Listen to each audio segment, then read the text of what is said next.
प्याज की फसल को क्या चाहिए? प्याज की फसल के सफल उत्पादन के लिए मुख्य पोषक तत्वों के साथ साथ गौण और सूक्ष्म पोषक तत्व जरूरी होते हैं, जबकि डीएपी से फसल को सिर्फ नाइट्रोजन और फास्फोरस ही मिलते हैं। किस तरह प्याज की फसल के लिए ग्रो प्लस उसमें निहित पोषक तत्वों के कारण महत्वपूर्ण है? अधिक जानकारी के लिए दिए गए नंबरों पर संपर्क करें। प्याज की फसल के लिए ग्रो प्लस सबसे अच्छा खाद क्यों है?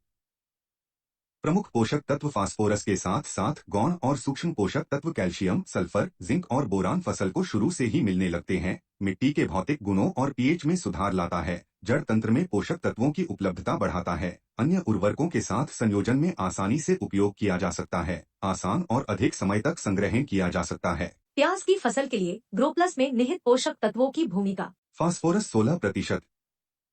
फास्फोरस जड़ों की वृद्धि और विकास के लिए आवश्यक है और प्याज की फसल को सूखे के लिए प्रतिरोधी बनाता है, बेहतर वनस्पतिक वृद्धि और विकास में मदद करता है, प्याज के कंद के वजन और उपज में सुधार के अलावा भंडारण क्षमता में सुधार करता है। सल्फर 11%।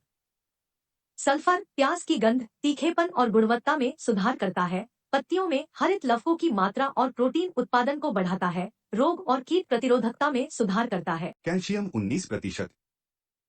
कैल्शियम कंद के विकास और वृद्धि में एक महत्वपूर्ण भूमिका निभाता है, प्याज की भंडारण में सुधार और फसल कटाई के बाद नुकसान को कम करता है, पौधों की बेहतर वृद्धि और कंद के विकास के लिए मिट्टी की संरचना में सुधार करता है। जिंक 0.5%।